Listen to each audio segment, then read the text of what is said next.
Hey there, folks. Welcome back to our channel. Today, we will be continuing the story of Sheng and his unexpected journey in the cultivation world. Now, let's get started. Sheng, caught in the midst of this icy onslaught, felt a searing pain as if his mind had been impaled by a sharp, cold spike of ice. This sudden, brutal sensation was overwhelming, leaving him engulfed in darkness, followed by a bone-chilling pain that seemed to pierce through his very being. Struggling against this agony, Sheng found himself on his knees, his strength waning. Blood trickled from his mouth and nose, staining the frost-covered ground below. His hands and fingers, numb and barely responsive, were also covered in a thin layer of frost.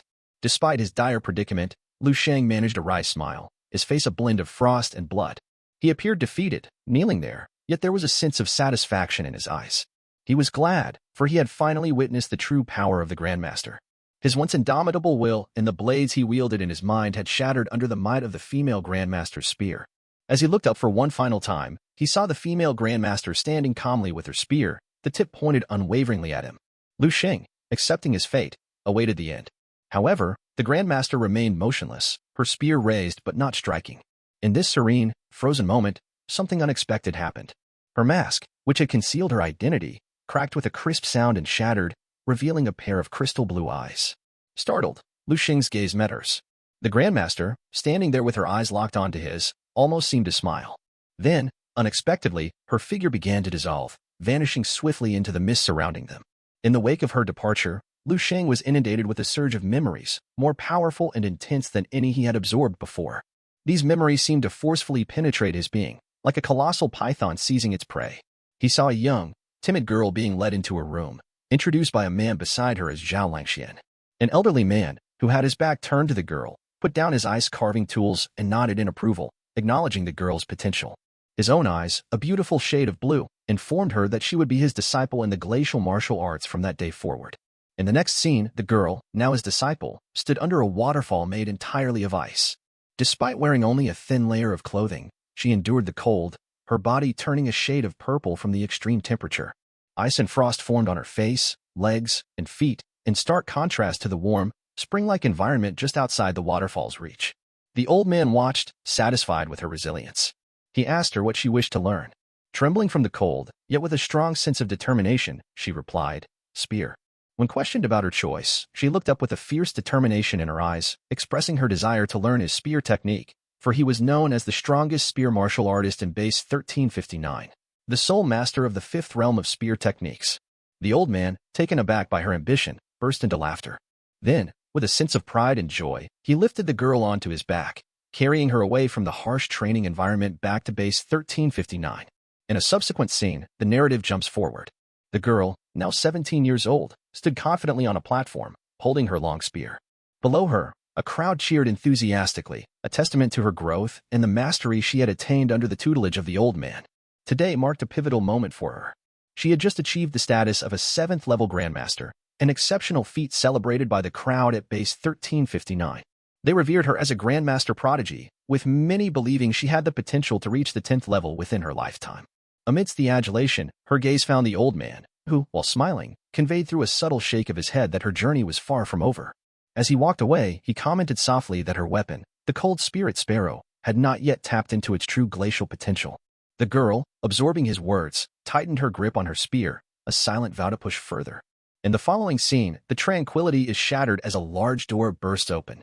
The girl's eyes snap open to see a man, battered and bloodied, leaning heavily against the doorframe.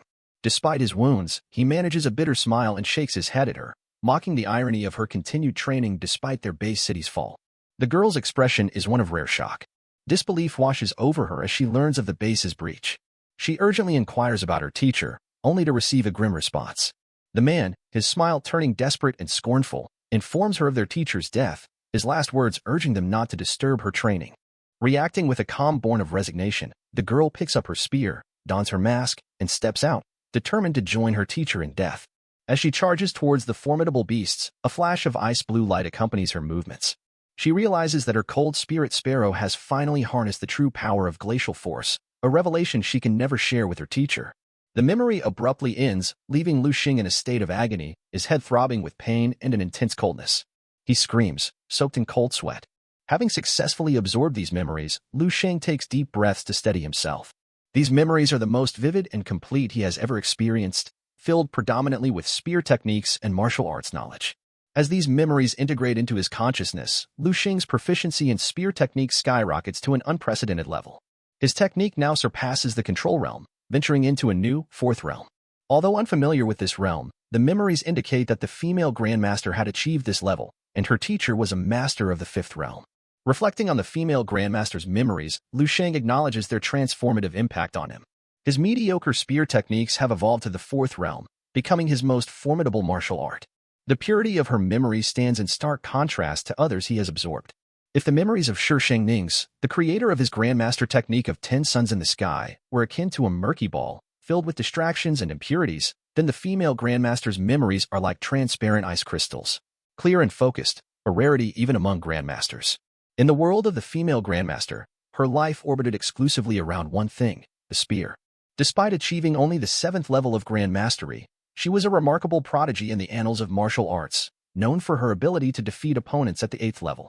After absorbing her memories, Lu Sheng didn't pause in his quest. He sought the most crucial element he had previously unearthed in Sheng Ning's recollections, the grandmaster technique. He wondered if he could locate something akin in the female grandmaster's memories. His search eventually led him to a luminous ice sphere, the essence of the grandmaster's techniques and her will. This sphere, radiating a soft blue glow, captivated Lu Sheng, who immediately reached out to absorb it. Upon contact, the ice crystal fragmented, unleashing a surge of blue light, reminiscent of a vast glacier, into his consciousness. Amidst this, Lu Sheng thought he heard a distinct chirp. When he opened his eyes, he vividly remembered the grandmaster's final spear thrust. Behind him, a phantom of the female grandmaster materialized. Gradually, he assimilated her grandmaster's will and, simultaneously, mastered a new grandmaster-level technique.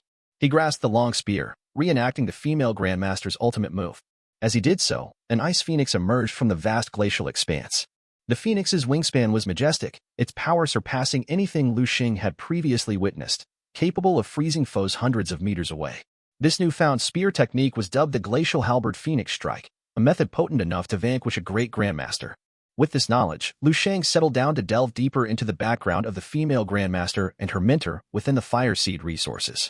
Her teacher was a 10th-level martial artist and the originator of the Glacial Halberd Phoenix Strike, who perished in the catastrophic event of Ba 1359. The female grandmaster, a 7th-level martial artist, also met her end in battle. Lu Sheng was astonished to discover that the old man was a 10th-level martial artist. He was equally surprised that such formidable spear techniques were absent from the Fire Seed program. This revelation led him to ponder the potential prowess of the spear techniques within the Fire Seed. His initial excitement waned as he reconsidered his position.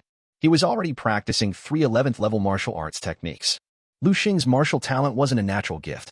It was the culmination of 10,000 years of human martial arts knowledge and experience. The Dream Realm was an invaluable resource for him, offering access to these potent techniques. However, mastering the fundamentals of these techniques required a gradual, step-by-step approach. He couldn't master everything simultaneously. Nonetheless, Lu Sheng knew there was a shortcut. What he needed was to continue defeating, a process that would presumably allow him to integrate these advanced techniques more swiftly and efficiently, enhancing his martial prowess even further. In his dream realm, Lu Sheng discovered he could perfectly inherit techniques from powerful martial artists. This strategy seemed optimal to him, and his next target was the old man. Remembering that the old man had perished in a battle at the base, it was probable he could be found there. Lu Sheng turned his attention towards the center of base 1359, sensing numerous formidable auras, some so intense they made his heart flutter. He speculated that the old man might be among them. Base 1359 was enormous, filled with numerous strong martial artists. However, Lu Sheng recognized his own limitations. He was still too weak and had a long journey ahead. Suddenly, he experienced a sharp pain in his heart, his consciousness becoming blurred as he oscillated between extreme cold and heat. He realized the conflict was due to the 2 grandmaster wills within him. To resolve this, he resorted to the crystal meditation technique, entering his spiritual world. In his spiritual realm, Lu Sheng observed his human-shaped spirit sitting calmly amidst 2 swirling vortexes, one of ice and one of fire, clearly incompatible with each other.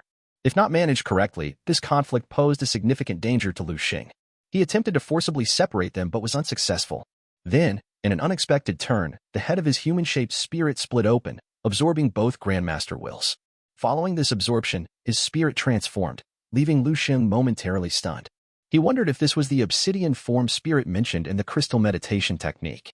Relieved that his spirit could integrate the Grandmaster's wills, Lu Sheng contemplated how much stronger he could become. He envisioned absorbing numerous Grandmaster wills, fueling a vast ambition within him. Recalling his own perfect martial path, he achieved a moment of clarity. Perhaps he could develop his own Grandmaster will into an ultimate will, amalgamating other potent Grandmaster wills. This step-by-step approach might lead him to the pinnacle of martial prowess. Lu Sheng continued his training in the dream realm until dawn. When he emerged, Lin was waiting for him. Lin's eyes were full of admiration and fervor as he informed Lu Sheng that his deeds had become known among the seniors. They had even petitioned to include Lu Sheng in the senior students' rankings. However, Lu Sheng simply smiled and shook his head in response.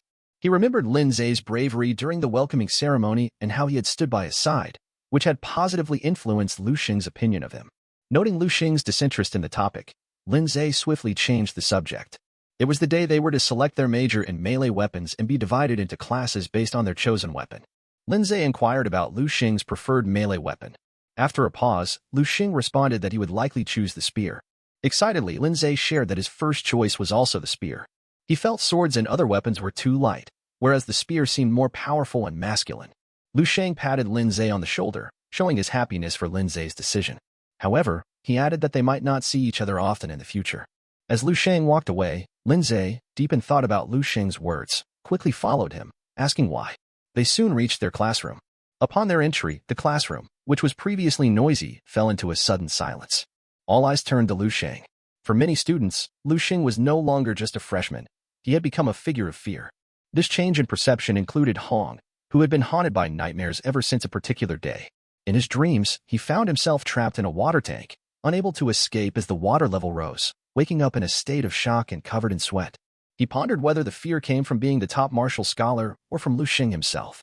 Shaking off these thoughts, he concluded that it was Lu Sheng who was truly frightening. The class bell rang, and the main professor for the Beast Studies course walked in. She was a long-haired, blonde woman wearing glasses and high heels. She started the class by mentioning the selection of melee weapon specialties scheduled for that day. She noted that some students might be curious about why they needed to learn melee weapons and martial arts instead of relying on established firearms and technologies. To address this, she played a video showing early human armies fighting against beasts.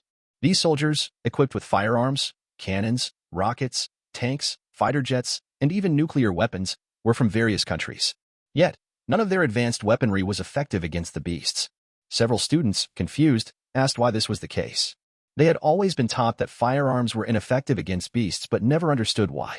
Lu Sheng, thinking to himself, knew the answer. It was because of the rules. The professor agreed, explaining that humanity had been fighting these beasts for over 300 years, constantly searching for their origins and weaknesses. While the exact answer was elusive, one thing was clear: these creatures came from another world. She emphasized that humans didn't choose martial arts chose them. A female student then asked if the firearms were influenced by the so-called rules of this other world. Wouldn't the creatures be affected by the rules when they entered our world? The professor praised the question but admitted she didn't have a definitive answer. She suggested that perhaps the answer was already known, or maybe humans were reluctant to accept it. The students were puzzled by this contradictory statement. At this moment, Lu Sheng spoke up. He theorized that these creatures had been altered by their own world's rules in their original form. Lu Sheng paused, his words hanging in the air, emphasizing their gravity. He claimed that the creatures they discussed were even more powerful in their original form. The professor, taken aback by his insight, looked at him with surprise and nodded in agreement. She adjusted her glasses, clearly not expecting a student to reach the same conclusion as her. A stunned silence enveloped the classroom. Murmurs of disbelief began to rise among the students, with exclamations like, "That's impossible," and "It's unfair," echoing through the room. The professor sighed, her voice laced with an indescribable emotion. She explained to the students that the world was inherently unfair, and this was the harsh lesson she intended to impart that day. As the bell rang, marking the end of the class, the professor collected her belongings and headed towards the door. The classroom remained quiet for a long while. The young, freshman students were visibly affected by the discussion, struggling to come to terms with what they had learned. Lin Zhe, one of the students, was particularly troubled. He couldn't fathom that these creatures were just weakened versions of their original selves. He wondered aloud about the future of humanity if these beings ever regained their full strength. He shared his concerns with Lu Sheng, but Lu Sheng didn't respond. He knew the bleak truth: humanity was doomed in 10,000 years. Patting Lin Zhe on the back, Lu Sheng stood up. He had access to the Fire Seed Resources Bank and had the wisdom and knowledge of 10,000 years, yet even he couldn't solve the beast problem. Lu Sheng lived in the martial year 300, still at the dawn of a long and vast history. Despite all his efforts and hard work, he had yet to change the future. He knew the outlook was grim, and that worrying was pointless. His only option was to continually strengthen himself and hone his martial arts, step by step, in the hope of finding a solution. After class, every student received a form. They had 3 days to select a melee weapon and submit their choice for classroom allocation. Lu Sheng filled out his form and told Lindsay it was time to head to the spear classroom. Recovering from his brief moment of confusion, Lindsay followed Lu Sheng excitedly. The students erupted into chatter upon hearing Lu Sheng's choice of weapon. Many of them immediately opted for different melee weapons, and several who had initially chosen spears quickly changed their selection. Outside the spear classroom, Lindsay and Lu Sheng could hear intermittent shouts and the clashing of weapons. Upon entering, they found the room filled with students wielding long spears. Some senior students recognized Lu Sheng and were surprised to see he had chosen the spear as his melee weapon. Others, unfamiliar with him, questioned his identity. Rumors and recent tales about Lu Sheng began to circulate around the room. A muscular female instructor, dressed in a tank top, was imparting her knowledge to the class. As the bell rang again, signaling the end of the session, she gave the students the option to either leave or stay for additional practice. Suddenly, the instructor, Lu Ruqing, turned her gaze towards Lu Sheng and Lindsay, beckoning them to step forward. Lu Ruqing, with a long scar over one eye and a muscular physique that showcased her strength, introduced herself. She explained that she taught spear techniques to first through third-year students. Holding her spear upright, Lu Ruqing's attention was focused on Lu Sheng and Lin, curious to assess their abilities. Lu Sheng had already identified Lu Ruqing as a peak 6th-level martial artist, a notable level of skill. Lu Ruqing, intrigued by Lu Sheng, wondered if he was the much-talked-about new student. Without a word, Lu Ruqing threw her spear towards Lu Sheng. He caught it single-handedly and skillfully spun it in his hand. His posture, firm and upright, seemed to merge with the spear, showing a natural and impressive command of the weapon. Seeing this, Lu Ruqing nodded in approval. Lu Sheng, with a calm expression, warned Lu Ruqing to be careful. Lu Ruqing, slightly shocked to be warned by a freshman, picked up another spear and massaged her neck. Despite not being a grandmaster, she had practiced spear techniques for decades and was confident in her ability to face even grandmaster-level opponents. Just as Lu Ruqing was about to laugh off Lu Sheng's warning, a flash of blue light caught her eye. Her pupils contracted sharply as she suddenly felt a sensation of death. This unexpected development hinted at an unforeseen level of danger and skill emanating from Lu Sheng, something that even Lu Ruqing, with her extensive experience, did not anticipate. The intensity of the moment hinted at the unfolding of a remarkable and possibly unprecedented display of martial prowess between the seasoned instructor and the seemingly unassuming new student. In a classroom, Lu Ruqing is overwhelmed by a strong sense of spear mastery emanating from Lu Sheng. She stares at him, disbelief in her eyes, her pupils expanding rapidly. Instinctively, she raises her spear, swinging it to defend against Lu Sheng's aggressive attacks. However, she struggles to keep up and soon feels overpowered. Lu Ruqing is sweating heavily, breathing hard. Her spear is effortlessly knocked away by Lu Sheng's precise strike. It spins through the air before clattering to the ground. The classroom falls into an eerie silence, all eyes fixed on Lu Sheng, who stands with his spear in hand, his expression unreadable. No one expected their professor, Lu Ruqing, to be so easily defeated by Lu Sheng. Lu Ruqing stands frozen, sweat dripping down her face onto her spear's tip. Lu Sheng's spear is just inches from her throat. He nods slightly, then quickly withdraws his spear. Lu Ruqing manages a bitter smile, but inside, she is in turmoil. She realizes that Lu Sheng's skill with the spear far surpasses her own. Thinking back to just moments before, Lu Ruqing couldn't even withstand 3 moves under Lu Sheng's fierce attack. She had underestimated him, but now she sees the vast gap in their skills. Lu Sheng has mastered the essence of spear fighting. Lu Ruqing shakes her head, looking at Lu Sheng's calm demeanor, and sighs, knowing he didn't even use his full strength.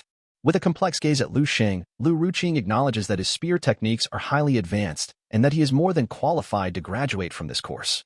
The students around them are buzzing with excitement, whispering among themselves. It's their first time seeing a freshman graduate from a melee weapon course on the first day of class. Many are recording this moment on their phones, planning to share it on the campus forum. Some are in disbelief, wondering if they are dreaming. Lu Ruqing praises Lu Sheng for his mastery of spear technique, noting that he only lacks combat experience. She observes that, despite his skill, there is no blood on him, meaning he has not yet been in real combat. She suggests that Lu Sheng visit the mission center, explore the Divine Martial Tower, and train at the Melee Weapons Training Center to gain practical combat experience. Lu Sheng solemnly thanks Lu Ruqing, taking her advice to heart. Lu Ruqing's face is a mix of complex emotions. In her many years of teaching at the 7th Divine Martial University, She has never encountered a prodigy like Lu Sheng. For a moment, she feels as if her own years of training in the art of the spear are almost futile in comparison. Lindsay approaches Lu Sheng excitedly, giving him 2 thumbs up. He recalls what Lu Sheng said to him earlier that morning about not seeing each other often after the first class.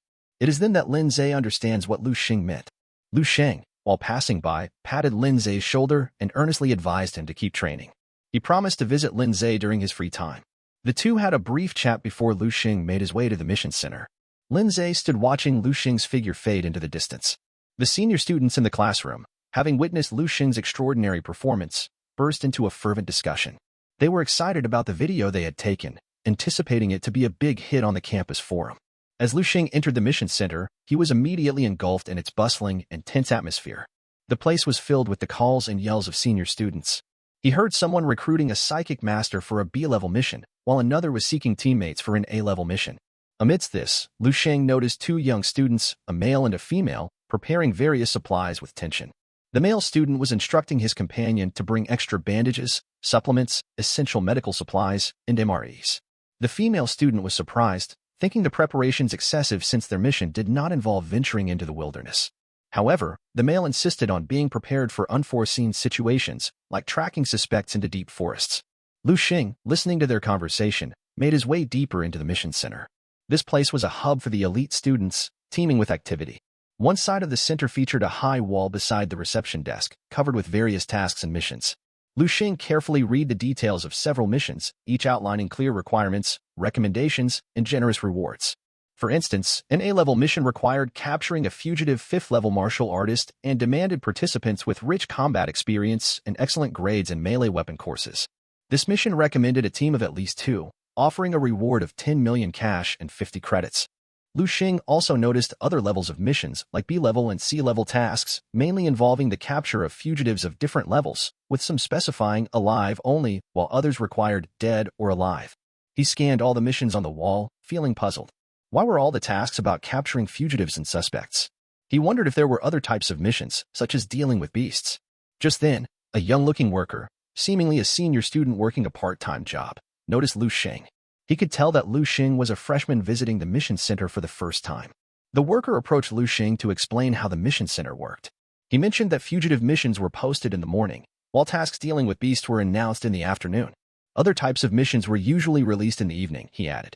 Lu Sheng listened attentively, absorbing the information about the mission center's operations. As he stood there, surrounded by the center's dynamic environment, he pondered over the variety of missions and the challenges they presented. His mind raced with thoughts about the opportunities these missions could offer, the skills they would require, and the experiences they would bring. Lu Sheng, now fully understanding how the mission center operates, looked around and then, using his psychic powers, effortlessly retrieved a purple mission sheet from the display. A worker, observing Lu Sheng, realized that this newcomer had selected a AA-level mission, one of extreme difficulty. The worker assumed Lu Sheng was unaware of the mission's complexity and expected an embarrassed apology to soon follow. Contrary to the worker's expectations, Lu Sheng examined the mission document with great care. He shook his head, seemingly finding it unsatisfactory. The worker, amused, thought to himself that this was typical of a newbie. However, Lu Sheng's next actions were unexpected. He returned to the mission area, meticulously reviewed each mission, and then removed a dozen purple missions from the display. Approaching the desk, Lu Sheng inquired if there were any missions of a higher level than the AA ones he had selected. The worker, initially shocked by Lu Sheng's query, became stern and irritable. He tapped on the desk, warning Lu Sheng not to treat the center as a place for jokes or pranks. He threatened to report Lu Sheng to the dean's office and deduct his credits if the behavior continued. Lu Sheng, realizing the worker had misunderstood his intentions, calmly stated his genuine interest in accepting higher-level missions. He checked the window to ensure he was in the correct location for such inquiries. The worker, taking a seat and crossing his legs, informed Lu Sheng that to accept higher-level missions, one must have a perfect score in melee weapon courses and be a high-level martial artist. He looked at Lu Sheng skeptically, doubting his qualifications.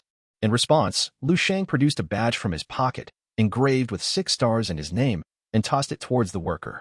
This badge was proof of his status as a 6th-level martial artist. The worker, taken aback, slowly raised his head to question the authenticity of the badge. Feeling a bit annoyed, Lu Sheng coldly extended his right hand, offering the worker a chance to verify his capabilities himself. The worker, feeling a sudden chill and captivated by Lu Sheng's icy gaze, hastily requested to see Lu Sheng's student ID. He explained that missions above a certain level required approval from school officials and could not be undertaken impulsively. Lu Xing promptly handed over his student ID. The worker, handling it with both hands, glanced at it and then looked up at Lu Xing with a mixture of surprise and respect. With lunchtime approaching and Lu Xing growing slightly impatient, the worker returned his items and mentioned that he would be notified once the review of his mission request was completed. Lu Xing nodded, thanked the worker, and turned to leave the center. Meanwhile, in another part of the school, Huadong was showcasing his exceptional talent in swordsmanship. His instructor was full of praise, noting that Huadong had mastered the basic sword techniques in just 2 hours, an impressive feat that highlighted his innate skill and potential in the martial arts. In a bustling freshman classroom, envy and curiosity filled the air. The students were abuzz, quietly discussing and speculating about a fellow student named Dong. Whispers swirled among them, some guessing that he had secretly practiced beforehand. However, another student pointed out the absence of calluses on Dong's hands, suggesting he was a genuine beginner. Amidst these discussions, Huadong, another student in the room, felt a surge of confidence returning to him. Unbeknownst to many, Huadong possessed a unique talent for mental control and a natural affinity for melee weapons created from various metals. Gently touching the long sword in his hand, he felt a connection to it, as if communicating through touch. Grasping the hilt firmly, Huadong could not escape the haunting image of Lu Xing, which had become a recurring nightmare in his recent days. However, the sword in his hand seemed to instill in him a newfound strength and confidence. Huadong was firm in his belief that with dedicated training and time, he would surpass Lu Xing. But as he was lost in these thoughts, a sudden cry of surprise snapped him back to reality. The other students had shifted their attention to a video rapidly spreading across the campus forum. A freshman, eyes glued to his smartphone, watched in disbelief as the video showed Lu Xing, a graduate, completing courses in under 20 minutes and defeating a spear instructor in just 3 moves. Stunned by the video, Huadong felt a wave of dizziness wash over him, nearly causing him to faint. With tears in his eyes, he questioned his instructor about Lu Xing's incredible power. Meanwhile, in a spacious courtyard, a young man named Yixian was deeply immersed in his swordsmanship training. His sword moved fluidly like the wind, each strike swift and elegant, creating a crescent-shaped arc that effortlessly shattered a massive rock into hundreds of pieces. Yixian, panting slightly, sheathed his saber. Observing Yixian was a girl with twin ponytails, dressed in an orange trench coat and pink shorts. She applauded Yixian's improved sword technique and remarked on the significant power increase in his new move. She excitedly suggested that if Stalan were to challenge Yixian again, Yixian would surely defeat him in under 100 moves. Approaching Chen with a towel, she watched as he drank leisurely from his water bottle. Chen confidently stated that having already defeated Xiaolan, he no longer viewed him as a rival. His ambitions were now set on the top 10 of the 7 Saints ranking, as he deemed only they were worthy opponents. The girl, arms folded, pondered Yixian's words, suggesting that with his strength, entering the top 10 shouldn't be difficult. However, Yixian, looking at his saber, disagreed. He explained that he had yet to form his own martial will, which he believed was essential to break into the top 10 of the 7 Saints rankings. The girl tried to console Yixian, reminding him of the daunting task he faced. Advancing from a 6th level to a 7th level grandmaster in martial arts was a significant challenge, one that even the most gifted martial artists found difficult. They often spend a lot of time in deep reflection, trying to find their own unique path in martial arts. She empathized with him, acknowledging that becoming a grandmaster wasn't just about talent, but also about luck. Yixian sighed, understanding that everything she said was true. He nodded slowly in agreement, and then mentioned that maybe he just hadn't found the right opportunity yet.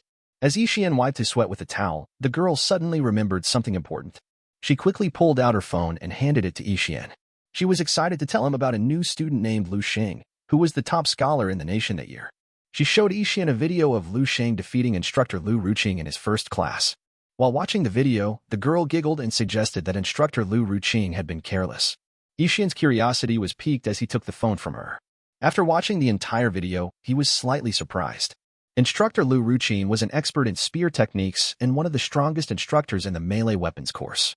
For Lu Xing to defeat her in just 3 moves was impressive, and not just a result of her being careless. Yixian realized that the outcome wasn't greatly influenced by any oversight by the instructor. Lu Xing's skill with the spear was exceptionally high. Reading the comments under the video, which suggested that Lu Xing's spear technique might be at a control realm level, Yixian grew more incredulous. The girl teased him, pointing out that as the strongest student and a senior at the 7th Divine Martial University, he might feel threatened by such a talented freshman. Yixian took a deep breath to regain his composure. He handed the phone back to the girl and laughed, saying that his 4 years at the university were not in vain. He asserted that knowing a technique was one thing, but being able to use it effectively in a real fight was another matter entirely. He confidently stated that not everyone was qualified to be his opponent, and this new student, Sheng, wasn't much of a threat to him. However, despite his outward confidence, we know that deep down, Yixian was quite shaken by Sheng's abilities. After lunch, Sheng returned to his dormitory just in time to meet the delivery company. A truck was parked in front of the dormitory, and two muscular workers were struggling to move a huge crate to his front door. The delivery driver informed Sheng that the crate was a congratulatory gift from Governor Xia. Sheng signed a document to confirm the delivery.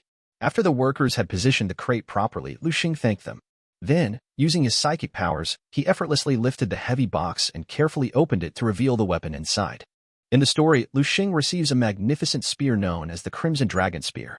This spear is beautifully designed with a silver-gray sheen on its body, while its head is crafted from a finely polished red crystal, making it sharp and lethal. The delivery driver who brings the spear to Sheng explains that the spear's body is embedded with a large amount of mithril and other rare and precious metals. The spearhead, on the other hand, is made from a high-level flame crystal combined with special mithril. This combination confirms the spear's status as a Grandmaster-level weapon. Upon seeing the spear, Sheng is filled with joy. He notices wisps of crimson flames emanating from the spearhead, resembling a vigorous fire dancing. Overwhelmed with gratitude for such a precious gift from Governor Xia, Sheng expresses his deep thanks to the delivery driver and asks them to convey his satisfaction back to the governor. The driver nods in understanding, promises to relay the message, and then departs from the dormitory area. Holding the Crimson Dragon Spear, Sheng stands at the entrance of his dormitory, feeling a surge of new strength within him. He realizes that this spear could increase his combat strength by at least 30%. Combined with his fire-breathing technique, he is confident in facing Grandmaster-level opponents head-on. Sheng understands the importance of establishing a deep connection with his new weapon. According to the memories of a female Grandmaster, building a spiritual connection with a weapon is crucial. A weapon in harmony with its owner's spirit, accompanying them over the years, can develop a weapon soul, making it far superior to ordinary weapons. To establish such a profound connection, Sheng knows he needs to practice extensively and engage in real combat, preferably in life-and-death situations. With these thoughts, Sheng heads towards the Divine Martial Tower. However, upon arrival, he is surprised to find hundreds of people already in line. A female staff member inside the tower explains that every day, no fewer than 10,000 students from outside the Divine Martial University apply to enter the tower, which has only 30 rooms available at any given time. Even students of the Divine Martial University have to wait in line, though they do have some privileges. Inquiring about his waiting time, Sheng learns from the staff member, who consults a spreadsheet on her computer, that there are 200 people ahead of him. She tells him that if he is lucky, it could be his turn within a week. The news of having to wait even as a student of the university highlights the exclusivity and high demand for training in the Divine Martial Tower, setting the stage for Sheng's journey with his new, powerful weapon. Sheng remained silent for a moment before nodding. He asked a staff member to notify him when it was his turn. The staff member agreed to his request and reminded him to arrive within 10 minutes of receiving the notification, or he might have to wait longer. Carrying his weapon bag, Sheng stepped out of the Divine Martial Tower, involuntarily turning his head to gaze up at the towering structure piercing the clouds.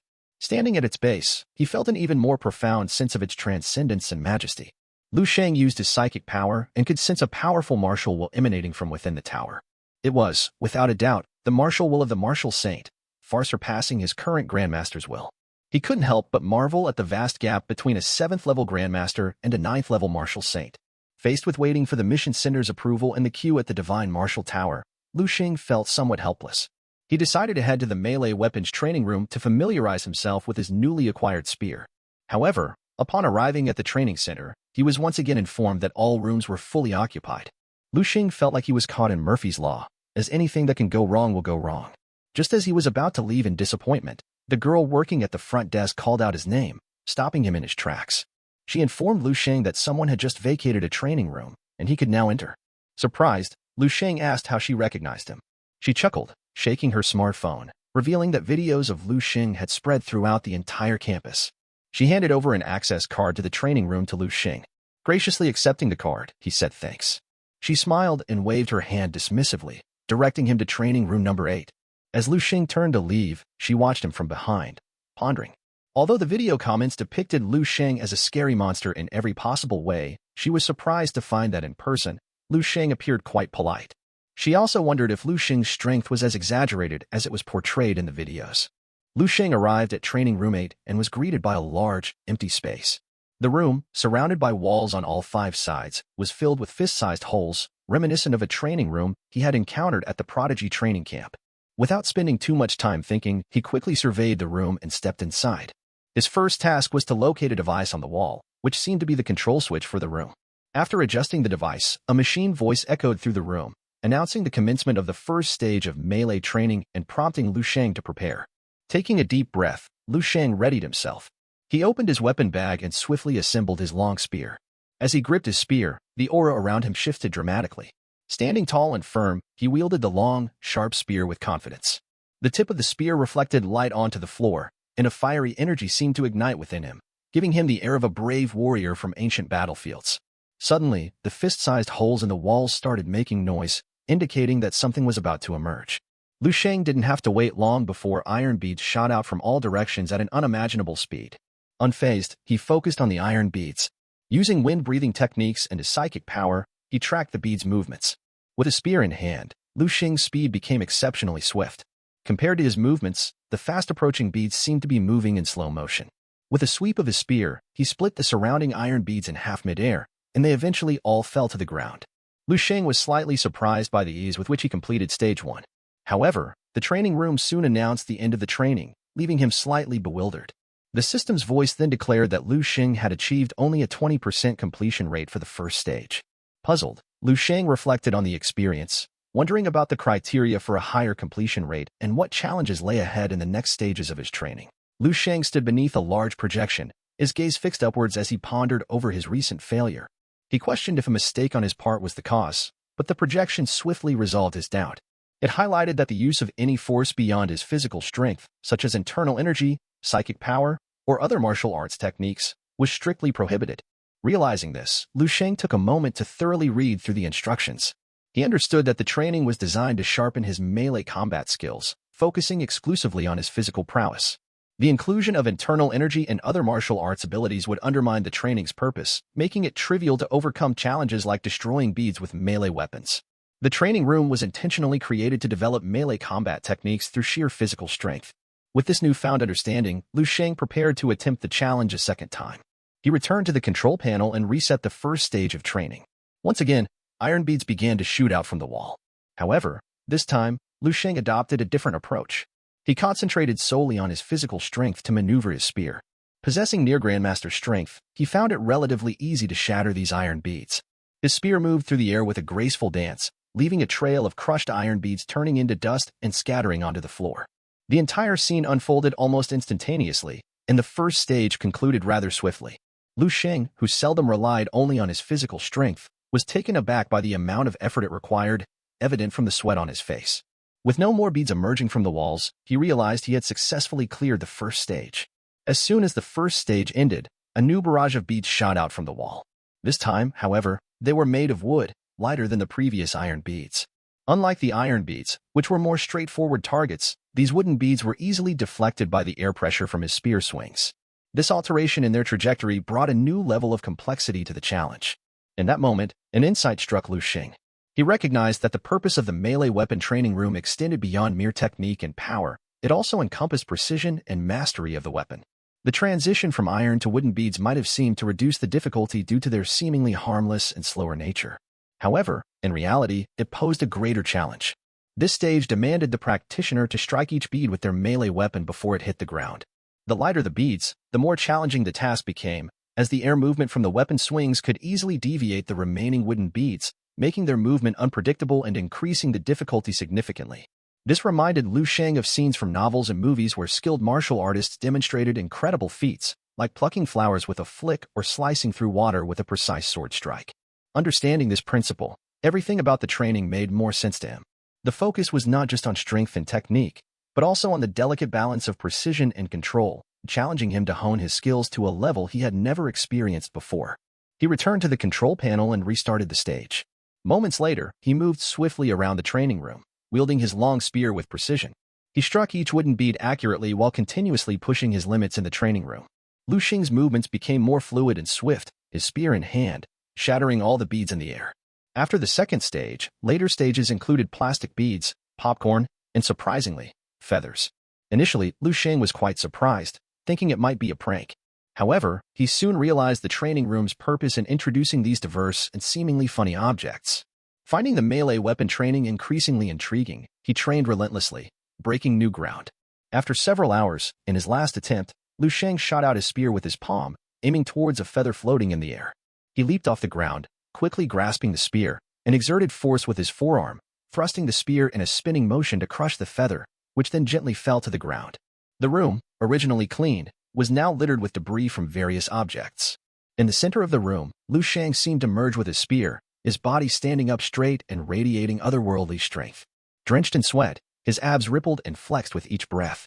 He glanced at the crimson dragon spear in his hand, feeling an increasingly apparent bond, as if the weapon was connected to him by blood. Reflecting on the hours spent in the training room, Sheng realized that his rapport with the crimson dragon spear had dramatically improved. He knew that it wouldn't be long before he fully developed his spear sense, smoothly transitioning to the next weapon soul stage. This made him quite pleased and excited. Looking around the littered training room, the only clean place was the small circle around him, remaining as tidy as before. Throughout the training, Sheng explored this magnificent melee weapon training method. It started with iron beads, wooden beads, plastic beads, popcorn, foam, and by the 5th stage, it was feathers. He marveled at the creativity behind the training room's design, wondering what kind of mastermind conceived such diverse and seemingly chaotic elements. Yet, the effectiveness of this unique training method was too good to miss out on. Observing the holes in the walls, Sheng realized that the hours of training had taught him how to use his physical strength to control melee weapons without unnecessarily wasting energy. For most people, reaching Sheng's current level of mastery would be impossible without decades of dedicated practice. Sheng had a unique task ahead of him. He needed to awaken the memories and will of 2 fallen grandmasters that he had absorbed. This wasn't about learning from scratch. It was about rekindling what was already there inside him. The training process was tough, with several moments where he almost didn't make it. But he persisted, and it paid off. The training helped him stabilize the previously shaky parts of his body, strengthening his foundation.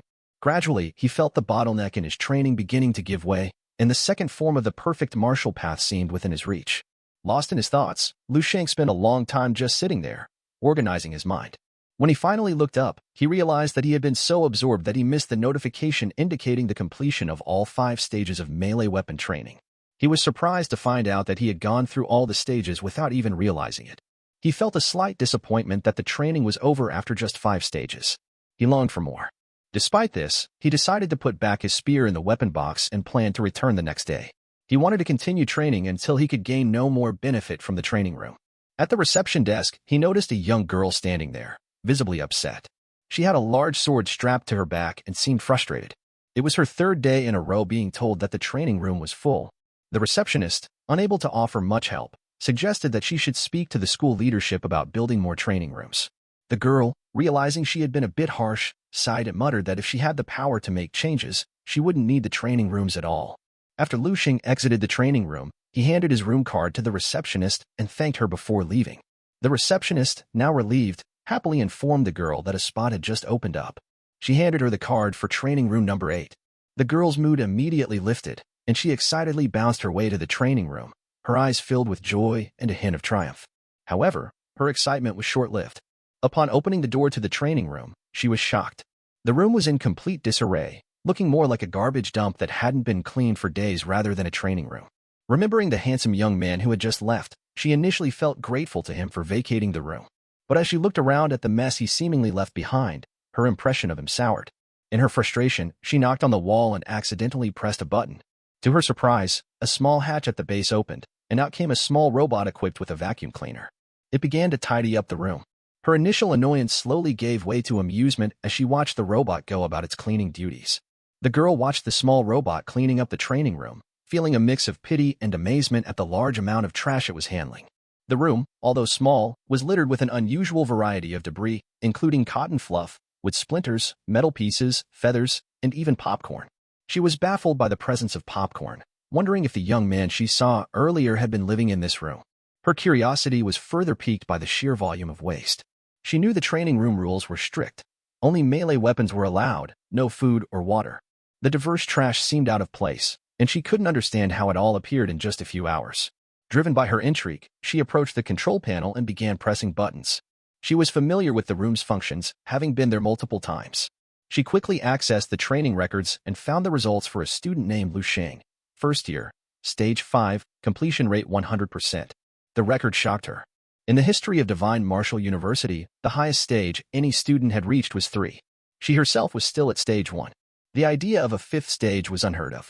Stage 3 represented a high level of melee weapon mastery, so Stage 5 must be even more advanced, perhaps at the level of a control realm, a level she thought was only reachable by grandmasters. Her mind swirled with questions about Lu Xing's true power.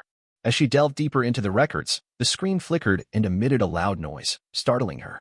The screen went dark, perhaps due to damage when she first entered the room. She looked around the now clean room, wondering if what she saw was real or just a dream. Meanwhile, unaware of the girl's discovery, Lu Sheng returned to his dormitory. He changed his clothes, took a quick shower, and consumed some nutritional supplements. He noticed that his body absorbed the supplements more efficiently than before, feeling a warm energy restoring his stamina. He began practicing the second stage of the stellar body enhancement technique. Upon completing his routine, he realized that the entire tube of the supplement had been fully absorbed. Lu Sheng opened his eyes, feeling a sense of amazement. This session of cultivation was remarkably more effective than his previous experiences, yielding double the effectiveness. The training room session had significantly improved his body control. He could now sense the minutest parts of his body that needed more tempering, a newfound awareness he had gained from the awakening. Lu Sheng stood confidently, his fist clenched in determination. He realized that his progress in mastering the second stage of the immortal golden body was faster than he had initially thought. Now, he even considered the possibility of reaching this stage before breaking through to the 7th level of Grandmaster. Lu Sheng's daily routine was simple yet well-structured.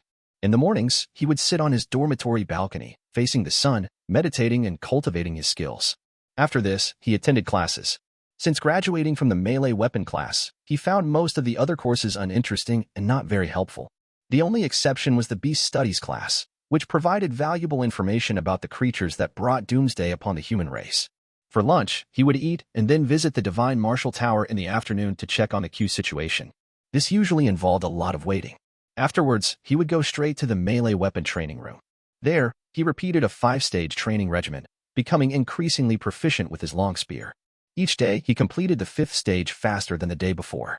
In the evenings, Lu Sheng continued his practice, focusing on the stellar body technique, natural breathing technique, and crystal meditation technique.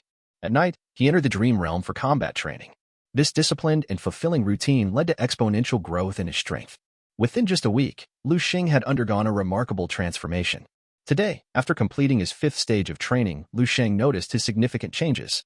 His blood energy level had tripled, and his control over his physical body had reached new heights. His combat strength had increased dramatically, now allowing him to exert over 5 times the strength with a single punch compared to before. This was a result of solidifying his martial foundation through rigorous practice.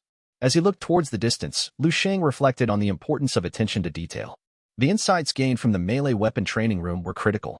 Without them, he wouldn't have noticed the many flaws and gaps in his martial foundation.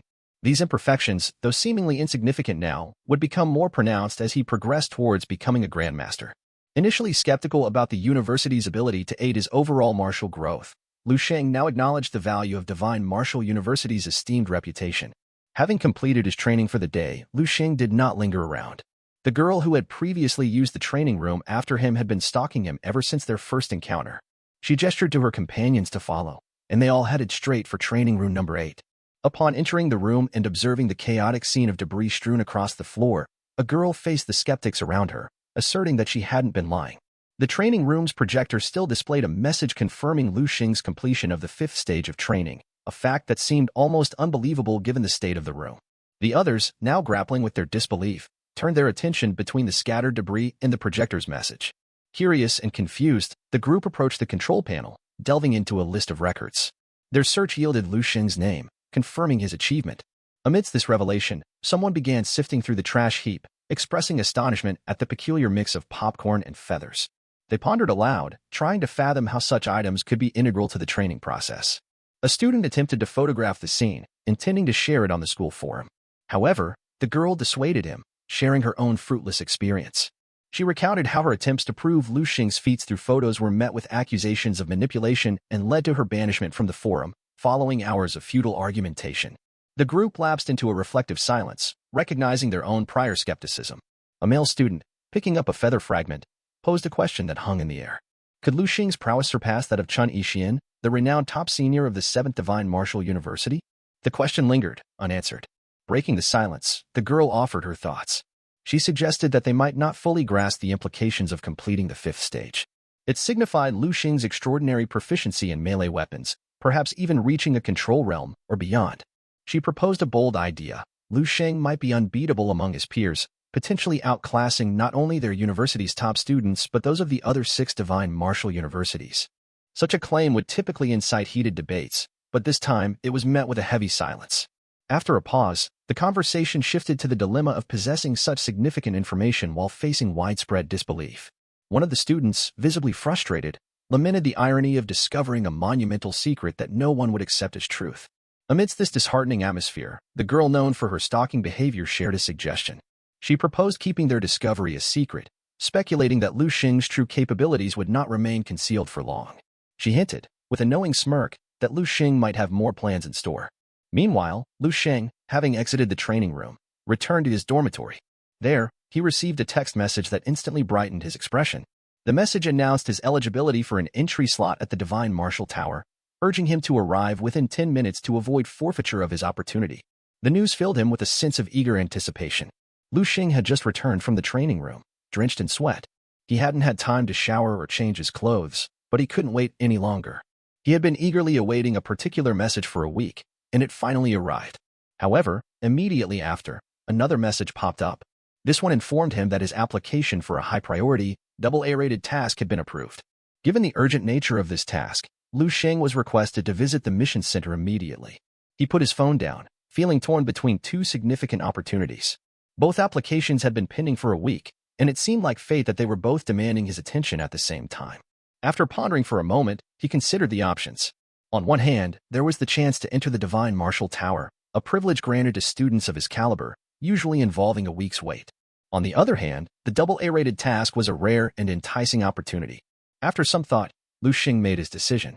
He chose to pass up the chance to enter the Divine Martial Tower, although he felt some reluctance.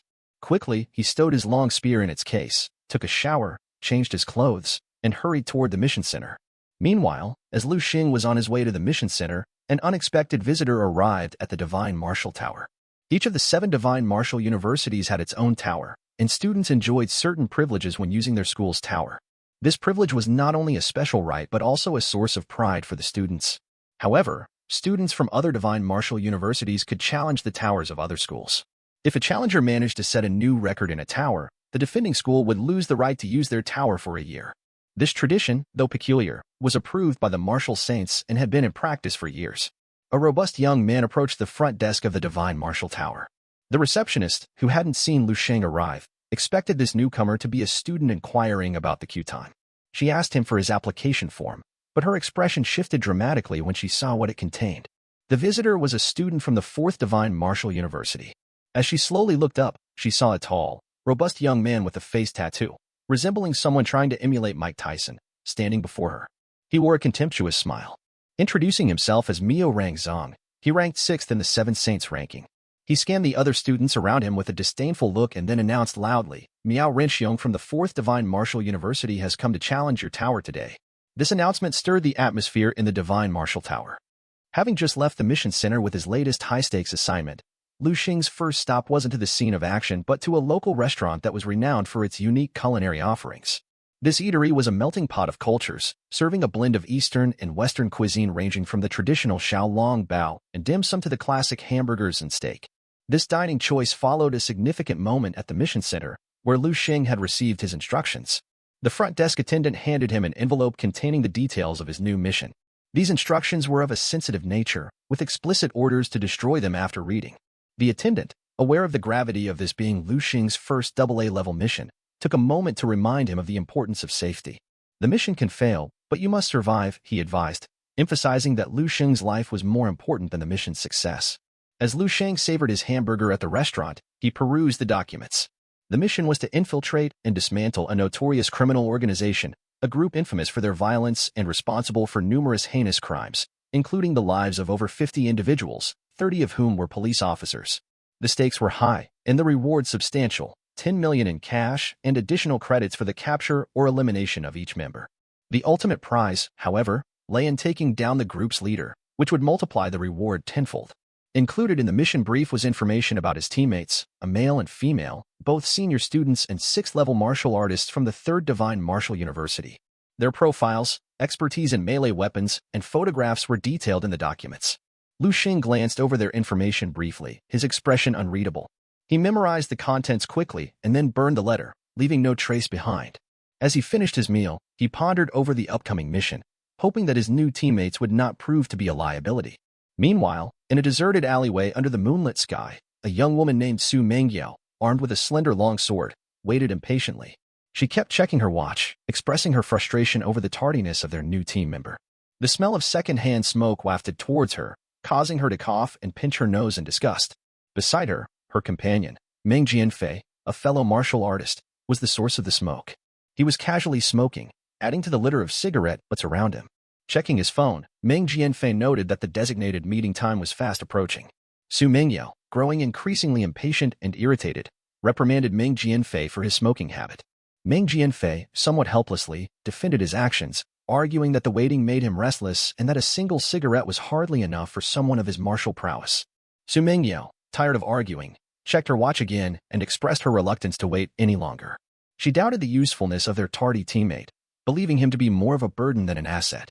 Meng Jianfei hesitated, feeling it was unfair to leave a teammate behind, especially one who had traveled a great distance to join them. Yet, Su Mingyao's irritation was palpable as she insisted that their missing member was likely to be more of a hindrance than a help in their mission. The script begins with the discovery that a freshman, who had never completed a mission before, was assigned to a challenging task.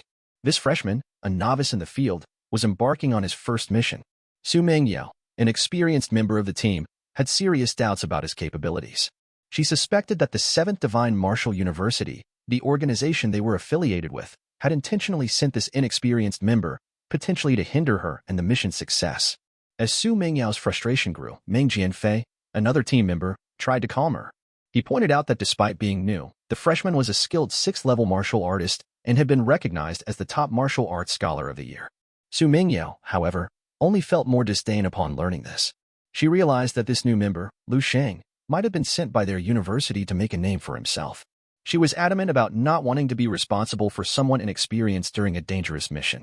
Su Mengyao was so fed up that she decided to leave the mission, but Meng Jianfei intervened. Just then, they heard footsteps. Lu Sheng appeared, carrying a weapon case, and greeted them without wasting time. He joined Su Mengyao and Meng Jianfei in their vehicle, a black sedan, and sat in the back. Su Mengyao, still impatient, checked if Lu Sheng had brought his melee weapons, to which he responded affirmatively. Su Mengyao then explained their mission. They had located the hideout of their target, a peak 6th-level martial artist. The strength of his subordinates was unknown, and their goal was to assess the situation, gather intelligence, and neutralize the threat if possible. Lu Sheng nodded, understanding the plan, and the car ride continued in silence. They eventually reached the suburbs and stopped in front of an abandoned factory. Before exiting the car, Su Mengyao turned to Lu Sheng with a serious expression. She emphasized that they were not in a simulation or a game. They were about to face real danger from violent criminals and ruthless killers. She warned Lu Sheng about the high risk of injury or death and asked him if he had any second thoughts, giving him the option to back out. Although her tone was stern and slightly cold, Lu Sheng sensed her concern for his safety.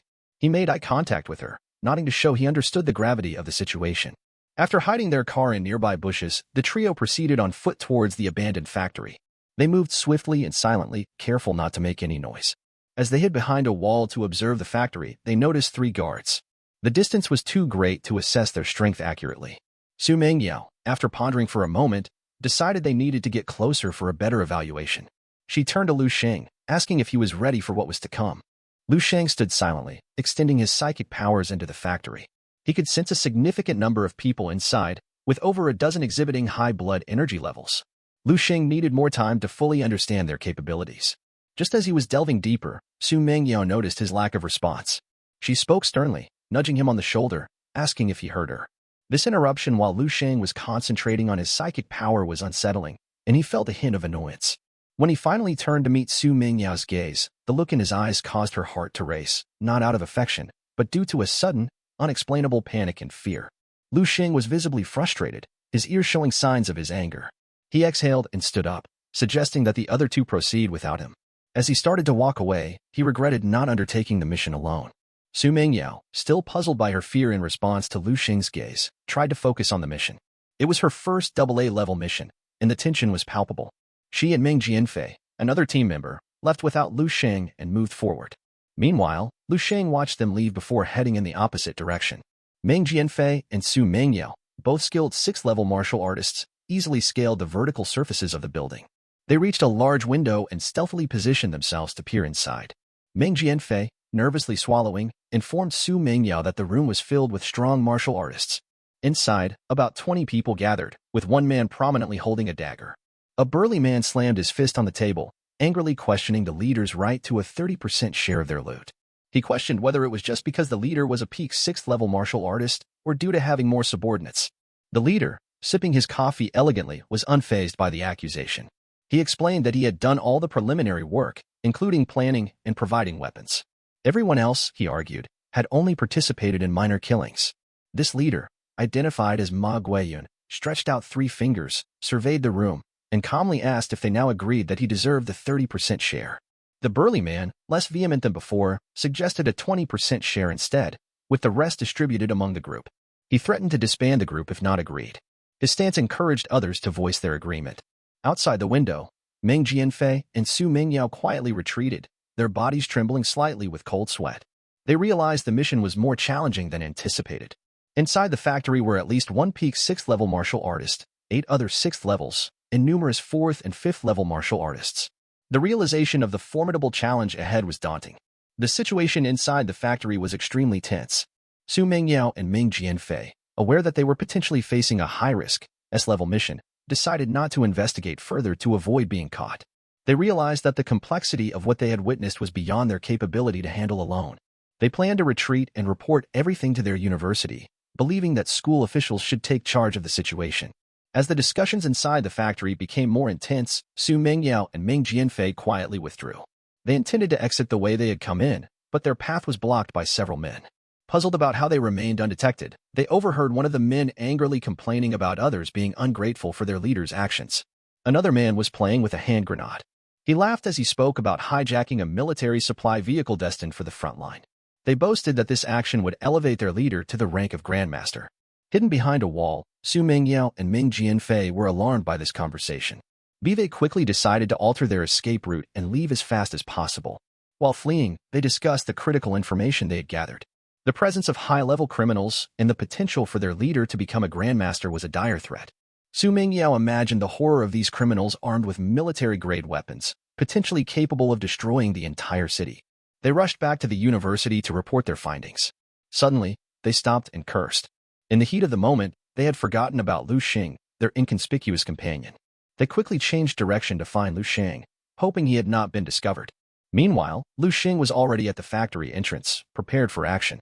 As the guards noticed him, one muscular guard sneered, questioning his presence. Another approached Lu Sheng, but before he could speak, Lu Sheng swiftly pierced a spear through the man's neck. The man spat blood and swung backward uncontrollably, a gaping hole in his throat. He desperately tried to stop the bleeding, but it was futile. In a quiet moment, a man whispered a few words and then fell backward. This sudden action caused the people around him to stand, grab their weapons, and curse. They launched an attack together. Amidst this chaos, Lu Sheng, armed with a long spear, remained composed. With quick and efficient movements, he instantly eliminated the 3 attackers. Lu Sheng had used his psychic abilities to detect the presence of 2 peak 6th level martial artists, 8 6th level warriors, and several others of various abilities in the building. Considering the simplicity of the mission, he decided there was no need for stealth. He prepared to enter the building. Just then, a muscular man grabbed Lu Sheng's ankle. Bleeding profusely from his mouth and nose, the man struggled to speak. His words were unclear, but they seemed to hint at revenge from their boss. Lu Sheng, showing no mercy to what he considered scum, silenced the man forever by crushing his neck underfoot. He prevented the man from uttering his last words. Lu Sheng then looked at the bodies on the ground and observed his spear. Its tip was still pristine, showing no signs of blood. He took a deep breath, contemplating the nature of killing. At that moment, the violent and destructive urges within Lu Sheng lessened, and he felt calmer. He didn't experience any significant psychological impact, possibly due to his experiences in the dream realm where he fought countless zombies and inherited memories filled with blood and violence. He justified his actions, as these men were undoubtedly wicked and deserved their fate. Reflecting on this, he thought of a fitting phrase: justice may be delayed, but it will never be absent. With these thoughts, he continued towards the building, spear in hand. Meanwhile, just 5 minutes earlier inside the building, a heated discussion was taking place. A woman with a long scar on her face slammed the table, demanding a 20% share. The muscular man scoffed at her demand. He disrespectfully scanned her body and made a lewd comment, suggesting he had more to offer than just money. Enraged, the woman stood up and confronted him, asking if he was seeking death. The leader of the group, having quietly observed the argument while finishing his coffee, suddenly stood up. In a blink of an eye, he attacked the muscular man with incredible speed. The man couldn't even see the leader's movements and was struck in the stomach. He stumbled backward, coughing up blood, and looked at the leader in disbelief. The leader, a peak 6th-level martial artist, exuded a powerful aura that filled the room, his presence menacing and commanding. The scene is intense and charged with tension. The room falls into a sudden, heavy silence. The leader, a figure of authority and power, stands, brushing dust off his clothes. His gaze is icy, sweeping over the assembled individuals with an air of unchallengeable dominance. His message is clear without repetition. He is in control. The plan they are discussing is his creation, the weapons are his property, and in this space, his strength is unmatched. He offers a simple directive to the others: accept what he provides. If anyone disagrees, they are free to leave immediately. His eyes scan the room, his voice devoid of warmth. While some show signs of defiance, nobody dares to voice their objections. At this critical juncture, a man dressed in a striking red suit steps forward. His appearance is marked by a gruesome contrast. Half of his face is severely scarred, as though burned, making his smile appear exceptionally menacing. He speaks up, reminding everyone that their purpose is profit, and there's no need to disrupt the harmony of their arrangement. This red-suited man, sharp in his attire but marred by his disfigured face, makes a pointed observation. He acknowledges that a convoy of military supplies represents a significant gain for someone at the 6th level of martial arts mastery, but it's inconsequential for a grandmaster. His words are directed at the leader, insinuating the leader's potential rise to grandmaster status. These remarks trigger a noticeable shift in the room's atmosphere. The other criminals, initially defiant, now show signs of realization and anxiety. Understanding the leader's proximity to achieving grandmaster status, they change their attitude. Laughter fills the room as they hastily agree to any distribution of spoils the boss decides on, even if it means forfeiting their own share. Amidst this change of heart, the man in the red suit approaches the leader, who is now smiling. Offering a cigarette, he wishes the leader luck in his ascent to grandmaster. As the leader accepts the cigarette, allowing the red-suited man to light it, a secretive exchange occurs. The red-suited man, identified as the ghost-faced vulture, demands a 30% share. The leader, maintaining his emotionless facade, silently nods in agreement. However, beneath his calm exterior, a turbulent storm of murderous intent is brewing. The ghost-faced vulture is not just any adversary. He matches the leader in strength, both being peak 6th-level martial artists. Moreover, he possesses a rare and formidable fire elemental talent. His backstory is tragic and twisted. Once a promising martial arts prodigy, a devastating fire that obliterated his family altered his path irrevocably, leading him into a life of ruthless criminality. His notoriety is well known, especially for his brutal method of burning his victims alive. As the group reaches a consensus, the leader prepares to resume the discussion on the distribution of spoils. However, their plans are abruptly interrupted by an unexpected noise from outside the factory. The sound, stark and sudden in the quiet room, captures everyone's attention. The criminals turn towards the door, their focus shifted. One of them, licking a dagger menacingly, makes his way to investigate the source of the disturbance. In a tense, suspense-filled room, a man approaches the door to investigate a strange noise. Just as he's about to open it, a loud crash resounds. The iron door buckles inward, twisting out of shape. Caught off guard, the man's dagger flies from his hand, and he's hurled across the room, crashing into a wall. Dust and debris fill the air, drawing everyone's attention to the now distorted entrance. What the group sees next is startling. A long spear, wielded by a young man, has caused the destruction. At first, the room's occupants, including hardened outlaws and criminals, are taken aback by the appearance of this seemingly unthreatening young intruder. Some even start to laugh and mock him, underestimating him due to his youth. The young man is Sheng. Both the leader and the ghost-faced vulture, however, watch Sheng with intense scrutiny. To the surprise of everyone, Sheng holds up 2 fingers and calmly states, 2 minutes. His gaze sweeps across the room, and he adds indifferently, those who want to save their lives can start running now. The atmosphere in the room shifts from mockery to a tense uncertainty. The outlaws initially think Sheng's entrance and warning are a joke. They laugh scornfully, especially after witnessing one of their own, a 6th-level martial artist, get effortlessly slammed into a wall by Sheng's surprise attack. This display of power forces some to reassess their opinion of Sheng. Amidst the tension, a sharp voice cuts through. A woman with a scarred face, previously embroiled in a heated discussion over profit distribution, steps forward. She carries a large sword and approaches Lu Sheng with fury and disdain. Her underlings try to hold her back, fearing her reckless action. The leader, stroking his chin, is confused, wondering why the police would send a young boy to confront them. As the room contemplates their next move, the scar-faced woman, clearly angered and one of the 6th-level martial artists, lunges at Lu Sheng. She aims her blade with lethal intent. Lu Sheng, unflinching and with a cold glare in his eyes, faces the attack head-on. In a split second, the woman's confidence falters, realizing she has underestimated him. But it's too late. Lu Sheng's spear moves with lightning speed and precision. With a twist of his wrist, the spear finds its mark. The woman doesn't have a chance to react before the spear pierces her skull, decapitating her. Her body collapses, twitching as her head rolls towards the shocked onlookers. The scene unfolds rapidly. The respected 6th-level martial artist is slain in an instant by Lu Sheng's single spear thrust. The outlaws are stunned, with the weaker ones visibly shaken.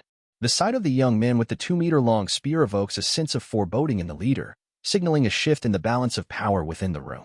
In the midst of the chaos, while all eyes were on Lu Sheng, the leader was the only one focusing on Lu Sheng's weapon. He recognized that no ordinary weapon could harm 6th-level martial artists and shouted out a warning that Lu Sheng wielded a Grandmaster-level melee weapon. This revelation instantly drew the attention of the nearby 6th-level martial artists. Their eyes gleamed with greed at the sight of the Grandmaster-level long spear. A few outlaws shared knowing, greedy glances and strategically positioned themselves around Lu Sheng from 3 different directions. Among them was the martial artist previously knocked out by Lu Sheng. They drew their melee weapons, advancing towards Lu Sheng while discussing the priceless nature of the Grandmaster-level weapon. They salivated at the thought of its immense value, estimating it could fetch hundreds of millions. Without hesitation, the 3 6th-level outlaws attacked Lu Sheng simultaneously from various angles. Lu Sheng, however, remained unmoved, his gaze cold and focused. As their weapons nearly reached him, he sprang into action. His spear moved with incredible speed and precision, darting among the 3 attackers with agility and grace. In an instant, all 3 6th-level martial artists were defeated, collapsing to the ground, their weapons clattering beside them. This display of prowess by Lu Sheng left the onlookers in shock. They hadn't even fully processed what had happened and instinctively stepped back. The swift defeat of the 3 6th-level martial artists revealed that Lu Sheng's strength was not solely due to his Grandmaster-level weapon. He himself was a formidable force. Lu Sheng wasted no time with the remaining criminals. He switched to a technique known as wind breathing, making his movements even faster and lighter. He seemed to blend into the wind, disappearing and reappearing at astonishing speeds. His spear danced through the crowd, striking with lethal accuracy. 5th and 6th-level martial artists were unable to react in time as Lu Sheng's spear found its mark again and again.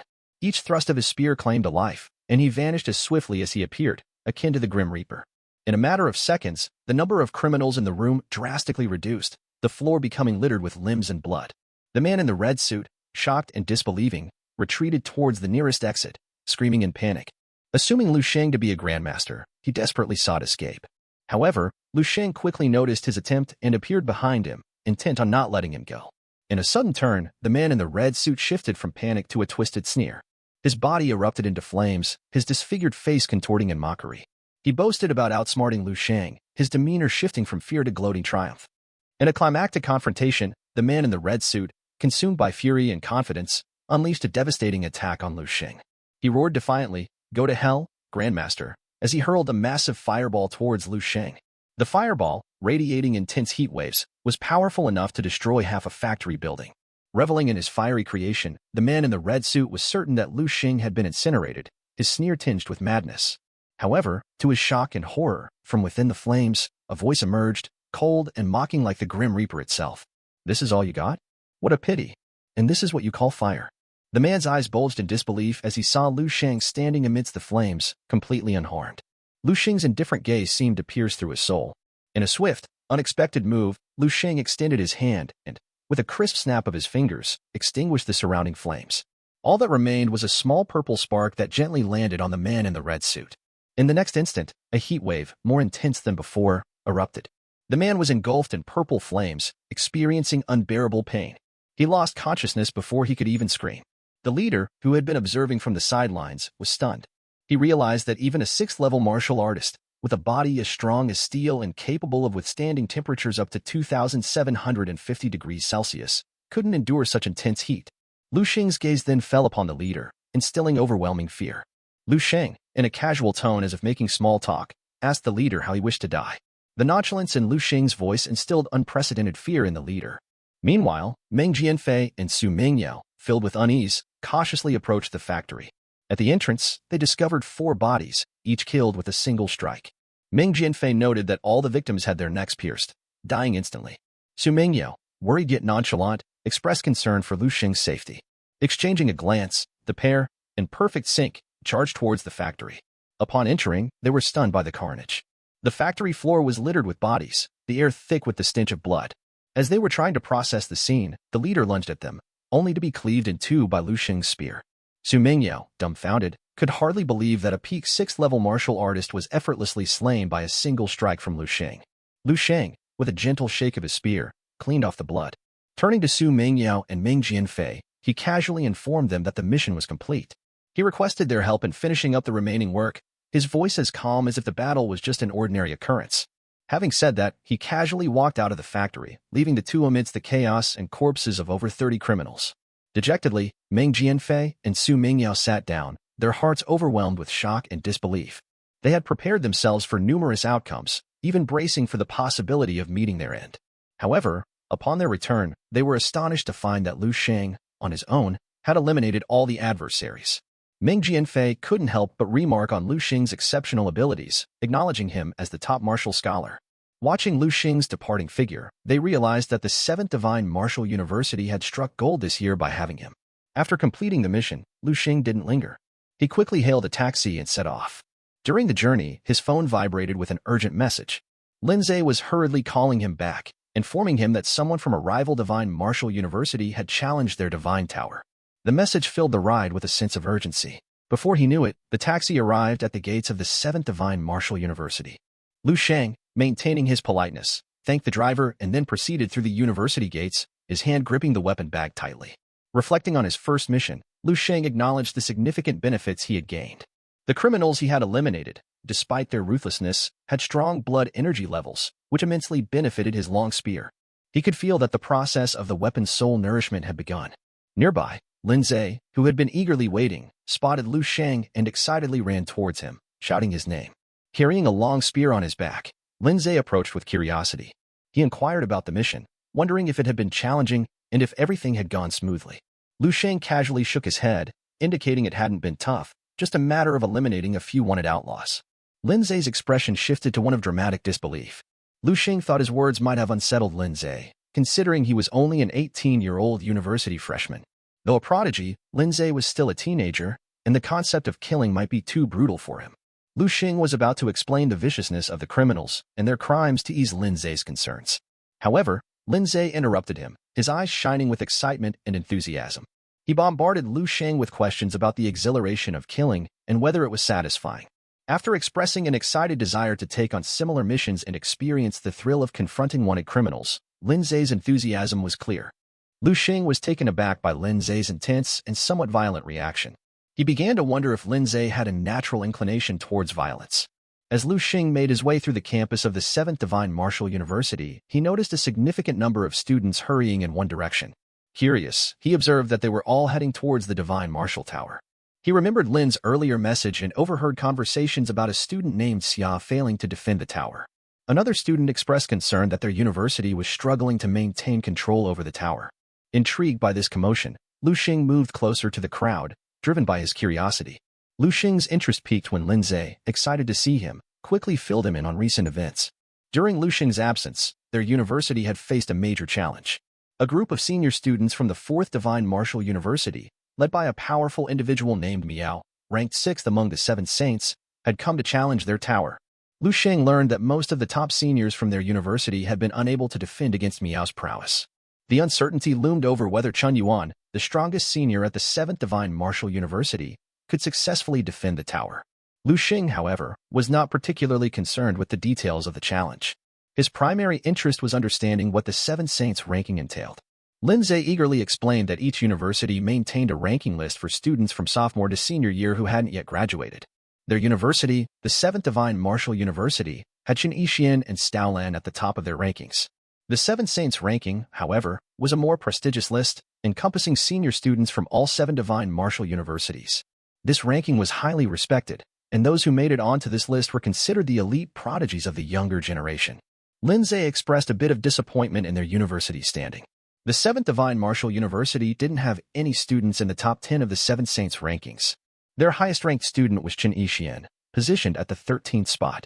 He shared his concerns about their ability to defend the tower against such formidable opponents. Lu Sheng listened but remained indifferent to the rankings and the seniors' affairs. However, when Lindsay mentioned the potential consequences of failing to defend the tower, Lu Sheng's attitude shifted drastically. If their seniors failed to protect the tower, the 7th Divine Martial University would face severe repercussions for the next year. They would lose their privileged access to the Divine Martial Tower, having to apply in queue like students from other schools. This could mean waiting years for their turn, a prospect that struck Lu Sheng as unacceptable.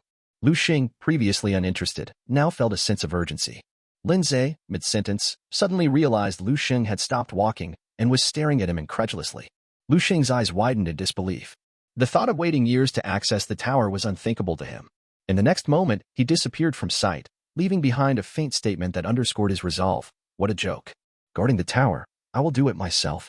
His sudden decision to take matters into his own hands illustrated his determination not to let his university suffer from such a predicament.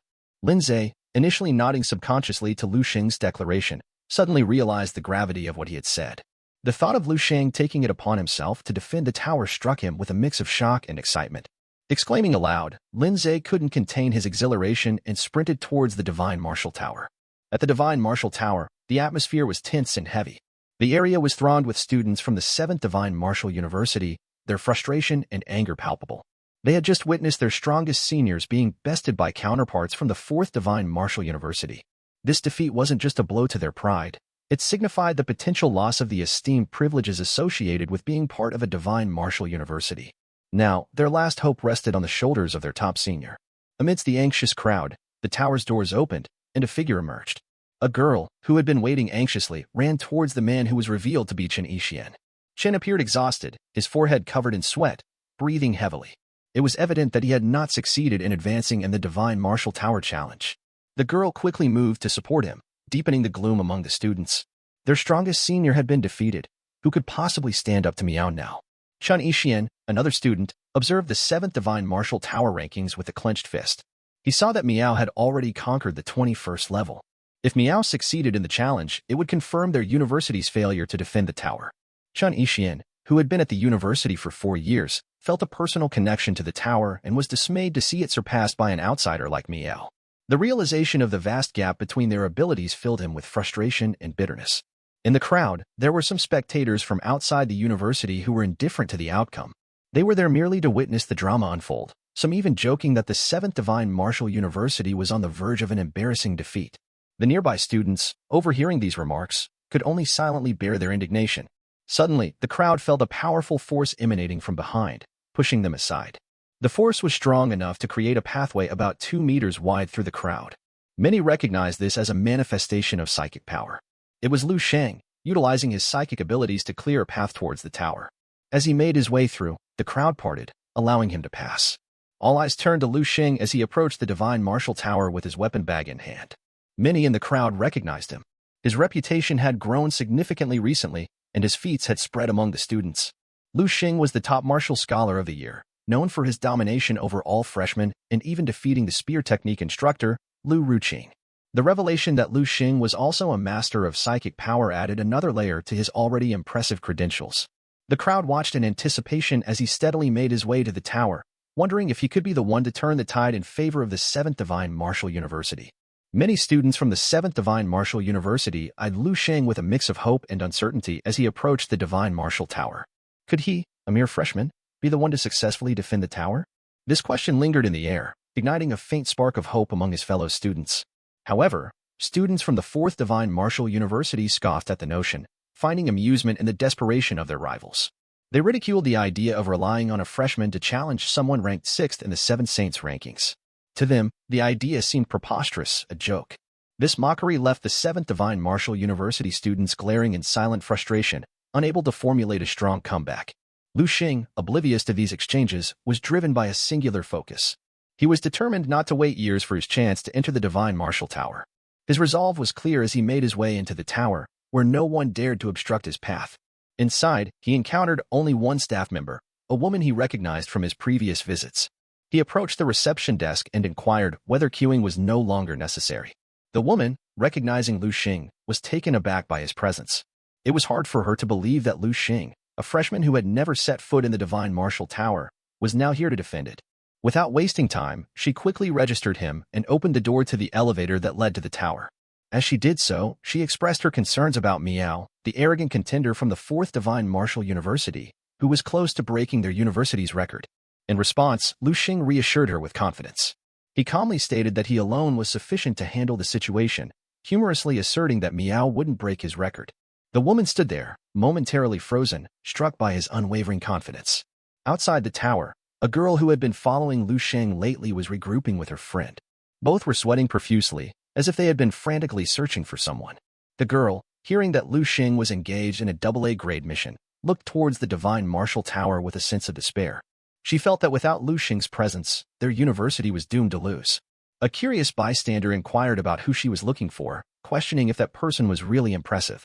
With a heavy sigh, she replied that it didn't matter anymore since the individual they needed wasn't on campus.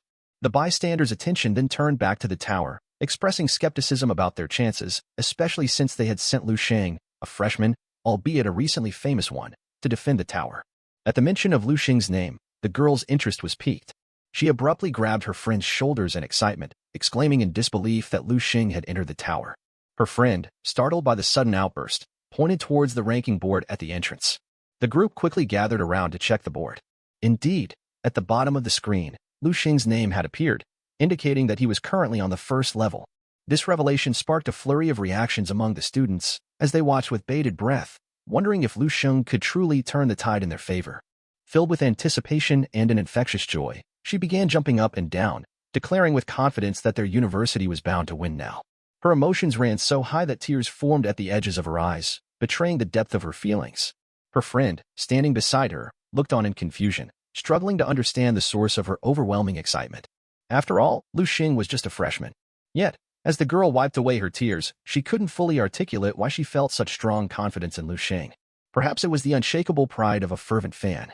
Meanwhile, inside the Divine Martial Tower, Lu Xing entered the 1st level. He found himself in a spacious room, equipped with just a lounge chair and a helmet. The helmet, accompanied by simple instructions, was the key to initiating the trial. Lu Xing, muttering to himself, laid down and fitted the helmet over his head. As he did so, he experienced a familiar sensation, akin to the dream realm he had known. When Lu Xing opened his eyes again, he was in a different room, and he took a moment to examine his body and hands. His expression became curious as he recognized the sensation, similar yet distinct from the dream realm. Beside him, a figure began to materialize. Lu Xing stretched his body, causing it to crackle, and mused to himself. He felt that if he didn't shatter the record of the Divine Martial Tower, it would be a disservice to all the martial artists he had overcome in the dream realm over the past year. The figure that materialized was a young boy, the youthful version of Tan Zhongyu, the famed Jade Martial Saint. Lu Xing studied the boy, noting his frail and ordinary appearance. Internally, Lu Xing pondered whether this indeed was what the legendary martial saint looked like in his youth. Suddenly, the young boy launched an attack. With a low stance, he gathered his strength and, following a powerful stomp, charged towards Lu Xing like lightning. The boy's right hand struck fiercely at Lu Xing's left chest. However, the blow seemed to have no effect on Lu Xing, who remained expressionless, his eyes flickering as if assessing the young boy's strength. Using his internal energy, Lu Xing effortlessly repelled the boy, estimating his strength to be around that of a 2nd-level martial artist. The boy was thrown back by the rebounding force, his figure gradually fading as though he had suffered a heavy blow. Lu Xing glanced at his left chest, contemplating the boy's potential. He decided to treat the boy with the respect due to a future martial saint. He gently swung a punch towards the boy, who was several meters away. Despite the distance of over 10 meters, Lu Xing's punch seemed to traverse space and time, moving slowly yet with incredible speed. This display of skill and power highlighted Lu Xing's exceptional abilities and hinted at the challenging trials he would face in the Divine Martial Tower. Lu Xing's punch created a powerful shockwave, vibrating through the air towards the young version of Tan Zhongyu, the Jade Martial Saint. The force of his strike was immense, landing heavily on the boy whose body twisted and shattered instantaneously before gradually dissipating into thin air. After the boy vanished, Lu Xing sensed a slight drain of his psychic energy. It felt as if the Divine Martial Tower absorbed it and then transferred it into the surrounding space. This observation made him realize that the tower was using his energy in some way. Shortly thereafter, at the spot where the boy had disappeared, a new figure began to coalesce. This new incarnation appeared to be a few years older, taller, and more mature than the previous youth. Sheng deduced that the divine martial tower was increasing the difficulty of the challenge by pitting him against different stages of Tan Zhongyu's life. Without much time to ponder, the teenage version of Tan Zhongyu launched an attack. This time, the teenager was faster and more strategic, not confronting Sheng head-on as before. He vanished in a blur, reappearing at Sheng's side and aiming a fierce punch directly at Sheng's face. Sheng blocked in time, feeling a slightly increased power in this strike compared to the last. Sheng began to understand the secret of the divine martial tower. The teen's fist struck hard against his palm, yet it failed to inflict significant damage. With an expressionless face, Sheng easily neutralized and blocked the attack with his hand. With a light clench of his fist followed by a gentle kick, the teen's figure began to fade, much like the previous encounter. Once again, the divine martial tower drew a bit more psychic energy from Sheng. This time, he felt it more distinctly, being extracted from his body and absorbed into the tower. Each defeat of Tan Zhongyu's incarnation led to the materialization of a new, stronger form. Sheng, with a hint of a smile, talked to himself, pondering the nature of the divine martial tower's trials. Each time he defeated an opponent, rather than receiving any reward, more of his psychic energy was drawn away. He began to understand the connection between the trials, the tower, and the willpower or psychic energy involved. Initially, Sheng was confused about how the tower and the will of a martial saint could continually provide these trials for numerous martial artists over the years without depletion. He finally grasped the workings of the divine martial tower. It seemed that each level of the tower extracted a portion of the martial artist's psychic energy to awaken the will of the martial saint stored within and to generate new opponents. As the challenges intensified, the opponents became increasingly powerful, requiring more psychic energy. This continuous strengthening of the martial saints will indicated that the psychic energy expended by martial artists in each trial far exceeded expectations. This explained why the will of the martial saint in the tower was so vast and potent. Sheng's newfound understanding shed light on why the 7th Divine Martial University's enrollment numbers were consistently lower than those of the other 6 Divine Martial Universities. He realized that the divine martial towers of the other universities, having been established much longer, likely had accumulated a more potent and strengthened will of the martial saint within them. This made those towers more appealing and challenging for aspiring martial artists. Tan Zhongyu, the founder of the 7th Divine Martial University, was the only living martial saint among the founders of the 7 universities. The other 2 living martial saints were not affiliated with any martial university. Sheng speculated that Tan Zhongyu, overseeing all affairs of the 7 divine martial universities, might have a particular interest in those who broke records in any of the divine martial towers. Such individuals could potentially be summoned by Tan Zhongyu and even become his disciples. With these thoughts in mind, Sheng refocused on the task at hand. He faced the newly coalesced figure of Tan Zhongyu, not hesitating to rush forward and defeat him instantly with an elbow strike. Sheng considered that if his analysis of the divine martial tower was correct, then the source of the dream realm might operate on a similar principle. He pondered that the dream realm could be constructed based on the will of one or several powerful martial saints. Sheng noted the differences between the dream realm and the divine martial tower. He observed that the complexity and sophistication of the dream realm far surpassed that of the tower. Considering the future, he envisioned an overwhelming number of strong martial artists. The current era was only in the first 200-ish martial years, with the strongest known as martial saints. The future promised the existence of 9th, 10th, and even 11th level martial artists. If the wills of these individuals were to be integrated into a single spiritual world, the resultant power would be immense. Sheng speculated that the Fire Seed project might encompass more hidden secrets than he had initially perceived. As he continued to defeat various incarnations of Tan Zhongyu in the Divine Martial Tower, none could withstand even a single strike from him. Each victory led to more of his psychic energy being drawn, fueling his determination and curiosity. The latest incarnation of Tan Zhongyu appeared older, possibly around Sheng's age, and adept in sword techniques, resembling a senior-year university student. Sheng didn't hesitate to engage. He felt that this version of Tan Zhongyu had the strength of a peak 5th-level martial artist, nearing the 6th level. However, just like his previous encounters, this incarnation could not withstand a single punch from Sheng. This repetitive cycle of defeating stronger versions of Tan Zhongyu and the continuous extraction of his psychic energy only deepened Sheng's resolve and curiosity about the true nature and purpose of the Divine Martial Tower and its connection to the broader martial world. Sheng, taking a deep breath, pushed aside the chaotic thoughts swirling in his mind, concentrating solely on the task at hand. The escalating strength of Tan Zhongyu, fighting against martial saints from various eras, only fueled his excitement. However, with each victory, Sheng felt more of his psychic energy being drained, contributing to the creation of new, more formidable opponents. The next incarnation materialized as a calm, stable, and resolute Tan Zhongyu in his 30s. He had long, flowing hair and held a sword in his hand, his eyes exuding seriousness and resilience. This version of Tan Zhongyu was a peak 6th-level martial artist, a master of sword technique, and once ranked as the foremost in his generation, second only to a grandmaster. Lu Sheng observed the now almost middle-aged man, recalling Tan Zhongyu's late blooming as a martial saint. He had not shown extraordinary talent in his early years but shone brightly in his middle age. Facing this future martial saint, the 30-year-old prodigy deemed the strongest below a grandmaster, Lu Sheng was intrigued by Tan Zhongyu's prowess. Both Lu Sheng and this version of Tan Zhongyu were at the peak 6th level, implying that their strengths should be comparable. This realization made Lu Sheng more serious. His body radiated a dazzling golden light, and a fiery aura erupted from him like a tsunami. He looked at Tan Zhongyu with a smile, deciding to continue fighting with his bare hands, deeming it unfair to use a spear. This decision seemed almost ironic considering that just moments ago, Lu Sheng had effortlessly defeated much younger versions of Tan Zhongyu.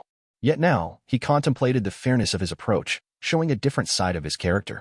Meanwhile, outside the Divine Martial Tower, the leaderboard was causing a stir among the students. When Lu Sheng first entered the tower, they witnessed astonishing changes on the board.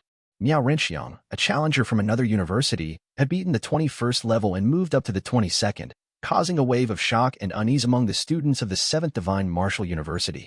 Miao Renxiang had not only surpassed their two strongest senior students but was also nearing the highest record ever achieved by a student of their university, also at the 22nd level. If Miao Renxiang could advance further, it would mean a significant embarrassment for the 7th Divine Martial University. The students wore mixed expressions, their eyes filled with surprise and concern over the implications of Miao Renxiang's success. The tension was palpable as they watched the leaderboard, wondering if Lu Sheng could rise to the occasion and defend the honor of their university. Chen Yixian, standing before the leaderboard, was visibly shaken. His inability to defend their university's record in the Divine Martial Tower felt like a personal disgrace. He was deeply troubled by his failure, having not even lasted a minute on the 20th level, while Miao Renxiang, a challenger from another university, had already advanced to the 22nd. The thought of such a vast difference in strength between himself and Miao was daunting. His female companion, standing beside him, tried to offer some comfort. She confidently stated that Miao couldn't possibly beat the 22nd level, as he would have to face the legendary Jade Martial Saint at his peak of the 6th level. She added with a serious tone that overcoming such a formidable opponent wasn't an easy feat for anyone. Chen Yixian, another senior student, nodded in agreement with her assessment, though his expression was still filled with worry. He voiced his concern, asking what would happen if Miao managed to surpass the 22nd level, even by chance. Such an outcome would thrust Miao into the spotlight at the 7th Divine Martial University. The girl didn't have an answer to Chen Yixian's question. She sighed deeply, reflecting the uncertainty and tension in the air. Just then, a cry of astonishment erupted from the crowd, drawing everyone's attention to a remarkable development on the leaderboard. Lu Sheng, a freshman from their university, was rapidly climbing the levels of the Divine Martial Tower. His progress was so swift that it left the onlookers in disbelief. The stalker girl, who had been keenly observing Lu Sheng earlier, also turned her attention to the leaderboard. She saw that Lu Sheng had already reached the 12th level and, in the blink of an eye, he was on the 15th. Within just a few more minutes, Lu Sheng had ascended to the 21st level, breaking Chen Yixian's record. Chen Yixian, another student, stood up in shock, his fists clenched in amazement at Lu Sheng's pace. He quickly did some mental calculations and realized that Lu Sheng was taking less than 30 seconds per level. He murmured in disbelief at the sheer impossibility of such a feat. Not long after, Lu Sheng reached the 22nd level. While Miao Renxiang appeared exhausted, drenched in sweat from the effort, Lu Sheng seemed still relaxed and at ease. Inside the Divine Martial Tower, Lu Sheng unleashed a powerful punch, obliterating his opponent. This action prompted another change in the rankings on the leaderboard. As Lu Sheng advanced to the next level in the Divine Martial Tower, surpassing Miao in the rankings, the students from the 4th Divine Martial University erupted in disbelief and anger. They openly cursed, expressing skepticism about a freshman outperforming their strongest senior student. A sense of disbelief permeated the air as everyone gathered in front of the leaderboard, with some suspecting foul play. One student from the 4th Divine Martial University, in a fit of frustration, turned around and loudly accused the 7th Divine Martial University of rigging the scores in the Divine Martial Tower. This accusation sparked a wave of murmurs among the crowd. However, the students from the 7th Divine Martial University remained largely indifferent to these accusations. Even so, they were equally astonished by Lu Sheng's remarkable performance. Whispers spread among them, all asking the same question. How is Lu Sheng achieving such unprecedented success? Just as a few students from the 4th Divine Martial University contemplated investigating Lu Sheng for potential cheating, a staff member intervened. She walked out with a disdainful look, scornfully reminding them that the core of the Divine Martial Tower was the will of the Martial Saint itself. Her words implied that suggesting foul play was tantamount to accusing the Martial Saint of complicity and cheating. The student who had made the accusation gulped hard, realizing the gravity of his claim. He quickly backtracked, clarifying that he didn't mean to accuse the Martial Saint but insisted that the results were so incredible that they warranted questioning. As the staff member glanced back at the leaderboard, Lu Sheng had already reached the 25th level. She couldn't help but exclaim in surprise, acknowledging that Lu Sheng had set a new historical record in the tower. Among the onlookers, a girl with a bun hairstyle, who had initially been skeptical of Lu Sheng, now found herself becoming an admirer. She, along with the stalker girl who had been closely following Lu Sheng's progress, stood in awe. The stalker girl clenched her fist in excitement, her eyes glued to the rankings, silently cheering for Lu Sheng as her idol. Lind, who arrived late at the scene, was also taken aback. He muttered to himself about Lu Sheng's incredible abilities.